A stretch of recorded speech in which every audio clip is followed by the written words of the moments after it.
Bonjour à tous et bienvenue sur la chaîne, j'espère que vous allez bien. Aujourd'hui, on va voir comment mettre en place un VPN OpenVPN sur pfSense. Petite précision importante avant de débuter, dans cette vidéo, je n'utilise pas l'adresse IP publique. Je ne configure pas non plus de redirection de port sur une box Internet. Nous sommes dans un laboratoire VMware. L'objectif est simplement de comprendre comment fonctionne OpenVPN sur pfSense, comment créer le serveur VPN, exporter le fichier client, puis tester la connexion. Dans un vrai environnement, pour se connecter depuis Internet, il faudra une adresse IP publique, un nom DNS dynamique ou une redirection de port. Mais ici, on reste volontairement dans un laboratoire pour apprendre proprement. Le principe est simple, pfSense va jouer le rôle de serveur VPN, le PC client va jouer le rôle de client VPN. Une fois connecté, le client recevra une adresse IP VPN et pourra accéder au réseau LAN interne. Voici la configuration que nous allons utiliser. Le réseau LAN pfSense, il va rester en 172.16.16.0/25. L'adresse IP LAN attribuée sera la 172.16.16.126. Le réseau VPN sera en 10.8.0.0/24. Le port OpenVPN sera l'UDP 1194, donc 1194. Le mode utilisé sera le split tunnel. Le DNS utilisé pour notre VPN sera l'adresse LAN de pfSense, donc 172.16.16.126.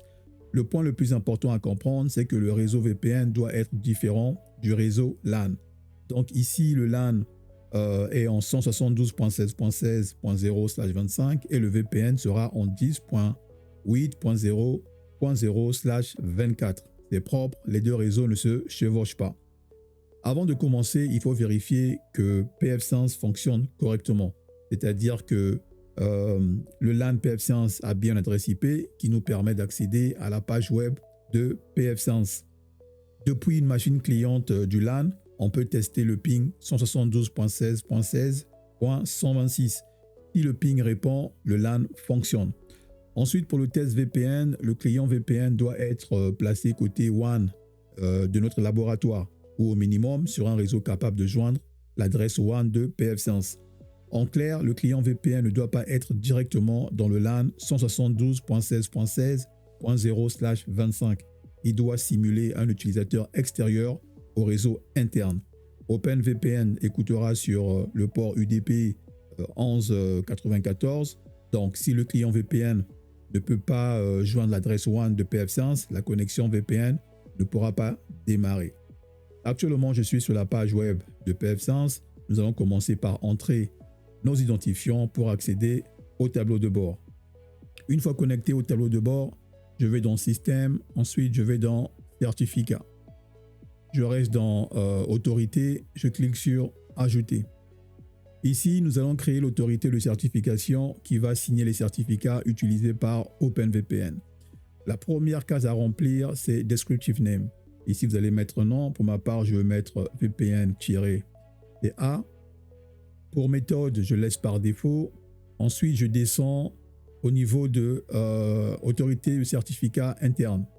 Ici, au niveau de la clé RSA, je laisse par défaut. La longueur de la clé, je laisse par défaut 2048. Mais si vous voulez une clé assez robuste, vous pourrez utiliser 4096. Tout est bon. Tout ce qui me reste à faire ici, c'est de changer le command name. Je vais l'appeler VPN-CA. Et le country code, je vais mettre FR.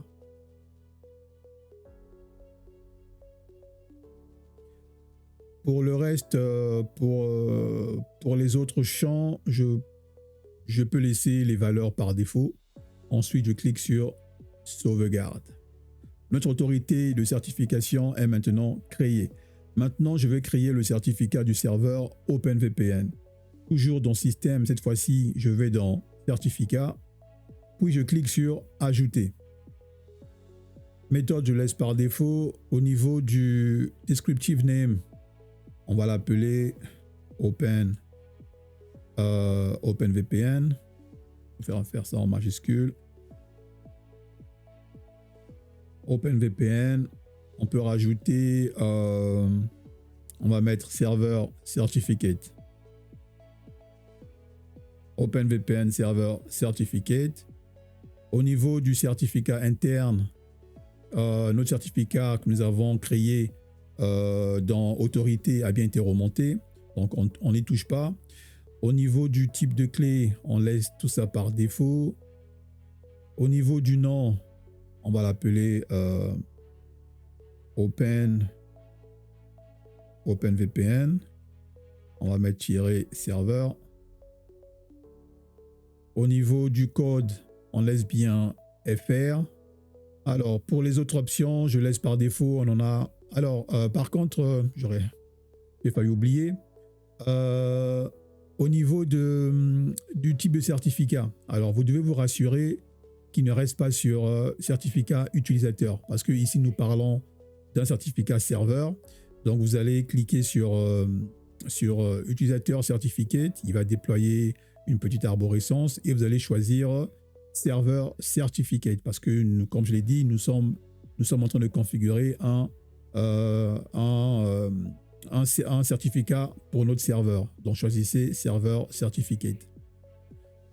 Ensuite, tout est bon. Nous allons simplement cliquer sur sauvegarder. À ce stade, nous avons notre autorité de certification et notre certificat serveur. Maintenant, je vais créer l'utilisateur qui aura le droit de se connecter au VPN. Pour cela, je repars dans Système et je clique sur User Manager. Ensuite, je reste bien dans Utilisateur et je clique sur Ajouter. Alors, comme nom, on va faire simple. On va l'appeler VPN User et vous lui donnez un mot de passe. C'est robuste. Rassurez-vous de bien confirmer le mot de passe. Au niveau du nom, on va lui donner un nom complet. Cette fois-ci, je mets en majuscule pour faire propre. VPN-user. Alors, très important, l'utilisateur que nous venons de créer n'a pas besoin d'être administrateur de pfSense. Donc, je ne mets pas dans le groupe administrateur. Ensuite, je descends et je me rassure de cocher la case Certificate. Dans Descriptive Name, je vais mettre, je vais l'appeler, on va dire VPN User et je mets certificat. L'autorité de certification a bien été remontée. Au niveau de la clé RSA, c'est tout bon. La longueur, on laisse par défaut. Je crois que tout est bon. Alors, pour les champs SSH, tout comme IPsec, ne sont pas nécessaires ici. Donc, on les laisse vides. On va simplement cliquer sur sauvegarder. Voilà. Notre utilisateur VPN est maintenant créé avec son certificat. Maintenant, nous allons créer le serveur OpenVPN. Pour cela, je vais dans le menu VPN. Ensuite, je vais dans OpenVPN. Je clique sur Wizard. Pour le type d'authentification, je choisis Local User Access, dans ce qui me propose par défaut. Cela veut dire simplement que pfSense va utiliser les utilisateurs locaux créés dans le User Manager. Je clique ensuite sur Next. Ensuite, pfSense me demande l'autorité de certification qui me propose par défaut, celui dont on avait créé. Donc, je n'ai pas à modifier quoi que ce soit ici. Je clique simplement sur Next, donc sur Suivant. Ici, pfSense me demande de sélectionner mon certificat serveur. Je vais déployer l'arborescence ici et je vais choisir OpenVPN Server Certificate. Ensuite, je clique sur Suivant. On arrive maintenant à la configuration principale du serveur OpenVPN. Dans description, je vais faire simple, vu que c'est le serveur OpenVPN. Je vais simplement écrire OpenVPN. Je vais compléter avec, vu que c'est un Remote Access. Au niveau du protocole, je me rassure que je suis bien en UDP en IPv4 only. Ne prenez pas TCP, ne prenez pas UDP, IPv4 et IPv6. Prenez donc, laissez par défaut UDP en IPv4 only. L'interface WAN, elle est bonne. Le port, nous sommes bien en 1194.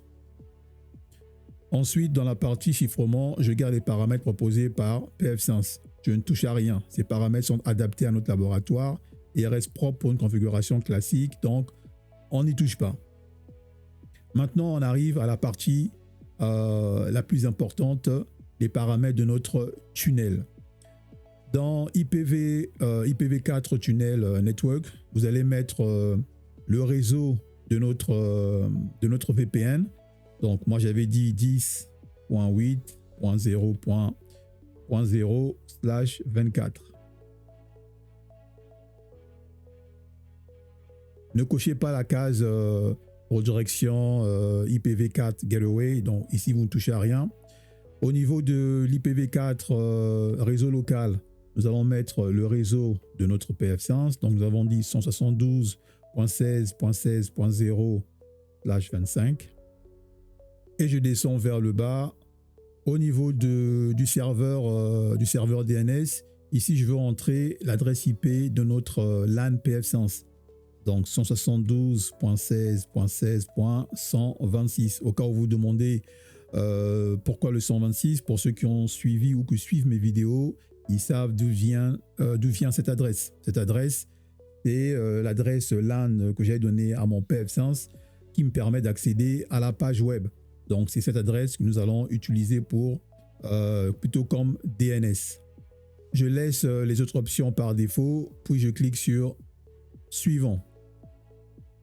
Ici, PF5 me propose maintenant de créer automatiquement les règles firewall nécessaires. Donc, nous allons cocher les deux cases.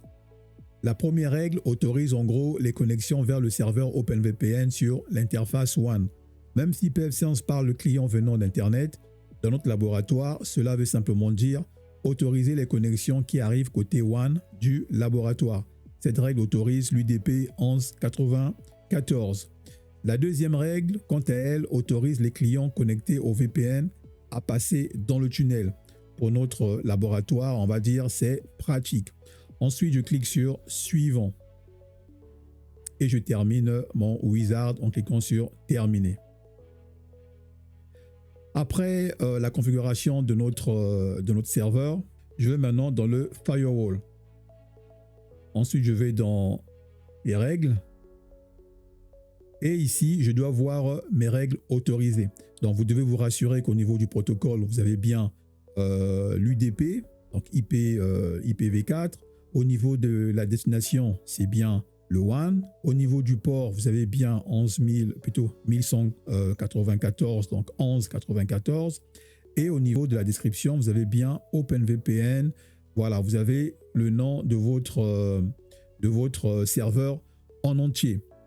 Ensuite, je vais dans OpenVPN et ici, je dois voir la règle qui autorise le trafic VPN. Donc, je me rassure au niveau du protocole, je suis bien en IPv4 et j'ai ma description OpenVPN Remote Access Wizard.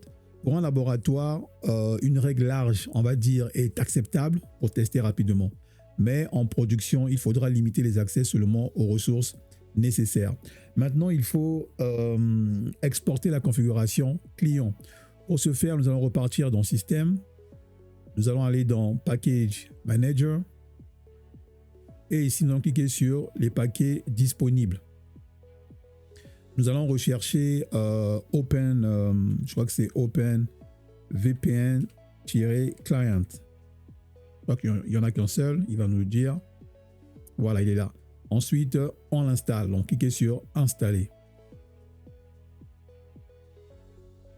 Une fois le package installé, je vais dans VPN. Je vais ensuite dans OpenVPN et je clique sur Client Export. Dans Client Export, je vérifie que le bon serveur est sélectionné. On peut voir ici que j'ai les bons serveurs.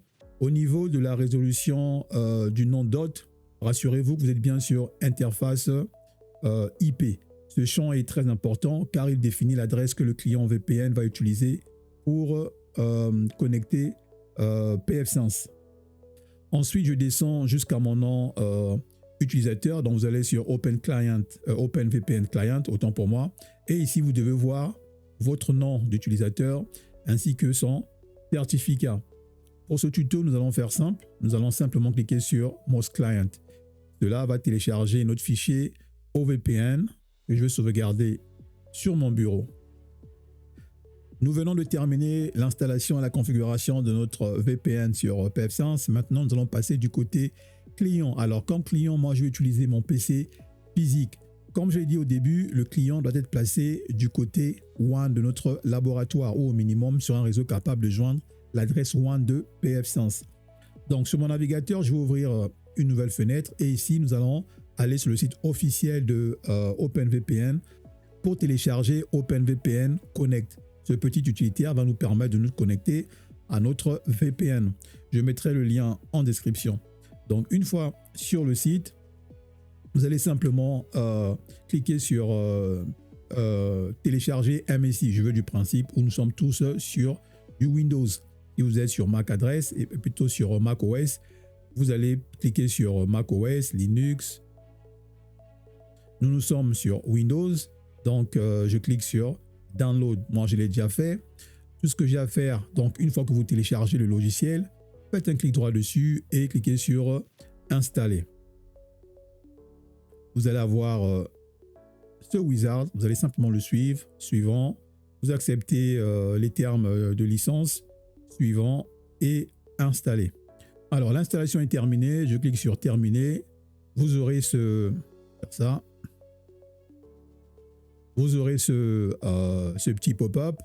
Donc, vous devez accepter les termes. Donc, je clique sur J'accepte. Après avoir accepté les termes d'OpenVPN Connect, l'application va mieux s'ouvrir. Et ici, l'option qui nous intéresse, c'est Upload File. Nous devons aller rechercher le fichier client que nous avons eu à télécharger lors de la création de notre VPN. Donc, pour ma part, j'avais mis sur le bureau. Donc, je clique sur Upload File. Je clique sur Desktop et je sélectionne mon fichier OVPN. Je clique sur Ouvrir. Ici, il me demande de confirmer. Je dis bien sûr. Je clique sur Import. Et automatiquement, je peux voir l'adresse WAN de mon pfSense 192.168.1.26. Si j'ouvre mon VPN, plutôt mon pfSense, je clique sur Entrée. On peut voir ici que mon WAN est bien en 192.168.1.26. Je clique sur Connect. Alors ici, il va me demander d'entrer les identifiants de mon utilisateur. Donc, nous avons dit c'était VPN User. Et vous allez entrer le mot de passe fort que vous avez eu à créer. Avant de tester la connexion VPN, je vais d'abord désactiver la carte réseau VMnet 2 que nous avions configurée dans la vidéo précédente. Pour ceux qui ont suivi ma vidéo précédente, nous avons créé une carte réseau qui nous permettait d'utiliser notre PC physique pour accéder directement à l'interface web de pfSense. Je vais la désactiver volontairement pour simuler une situation où mon PC physique n'est plus connecté directement au réseau LAN de pfSense. Donc pour cela, je clique sur le menu démarrer et je tape la commande ncpa.cpl. Bon, là je suis sur mon écran principal, je ramène. Voilà. Donc je vais cliquer sur VMnet 2. Avant tout, je vais ouvrir l'invité de commande.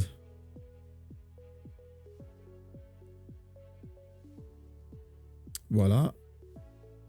On va faire mieux, on va faire ça. Je veux pinguer, je vais faire un ping test de mon pfSense. Et on peut voir actuellement, il y a communication entre mon PC physique et pfSense. Mon VPN n'est pas encore activé. Donc, je veux désactiver ma carte. La carte est bien désactivée et on peut voir qu'il n'y a plus communication entre ma machine physique et mon pfSense. Cela veut simplement dire que mon PC ne peut plus joindre directement l'interface LAN de pfSense.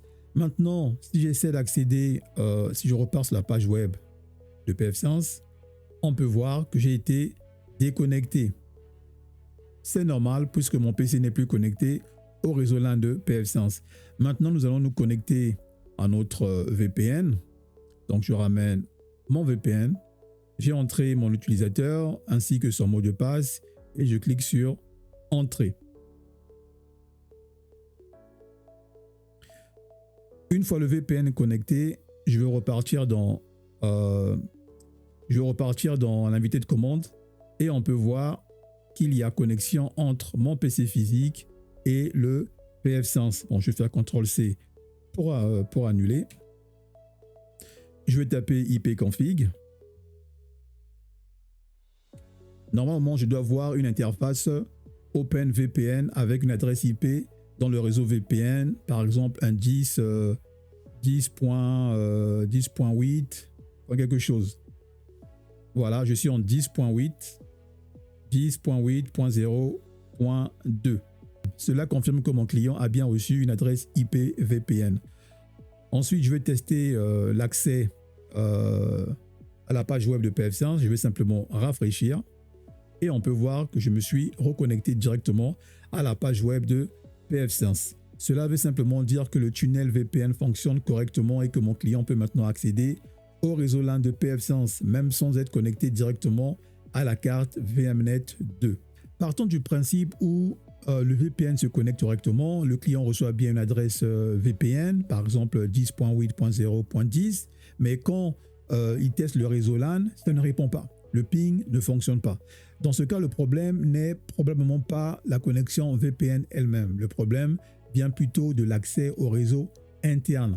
Il faut vérifier d'abord le champ IPv4 Local Network. Est-ce que vous avez bien mis l'adresse réseau de pfSense, donc 172.16.16.0/25, parce que ce champ indique à OpenVPN quel réseau LAN les clients VPN doivent pouvoir atteindre. Ensuite, vous devez voir les règles OpenVPN.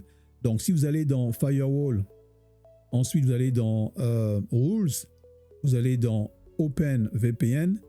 Ici, il doit avoir une règle qui autorise les clients VPN à accéder au réseau interne. Comme vous pouvez voir, nous avons notre règle. Ensuite, vous devez vérifier le DNS. Dans notre laboratoire, nous avons mis DNS serveur 1 en 172.16.16.126. Cela permet aux clients VPN d'utiliser pfSense comme serveur DNS. Et enfin, vous devez aussi vérifier le pare-feu de la machine interne. C'est un point très important parce que parfois le VPN fonctionne correctement, mais la machine que l'on essaie de joindre bloque certaines connexions. Par exemple, je teste une machine Windows, son pare-feu peut bloquer le ping. Donc même si la commande ping ne répond pas, cela ne veut pas forcément dire que le VPN ne fonctionne pas. Dans ce cas, vous pouvez tester un vrai service. Par exemple, si la machine interne héberge une page web, vous pouvez essayer d'ouvrir dans le navigateur cette page web. Ou si cette machine Windows a un partage réseau, vous pouvez tester l'accès à ce partage réseau. L'idée est simple, ne vous basez pas uniquement sur le ping. Le ping peut être bloqué par le pare-feu, alors qu'un autre service comme une page web ou un partage réseau peut fonctionner correctement. Voilà pour la vidéo, chers amis. Nous avons configuré ensemble un VPN OpenVPN complet sur pfSense dans un environnement VMware. Si cette vidéo vous a aidé, pensez à mettre un like, à la partager et surtout à vous abonner pour ne pas manquer les prochains tutos. Je vous dis à très bientôt pour une prochaine vidéo.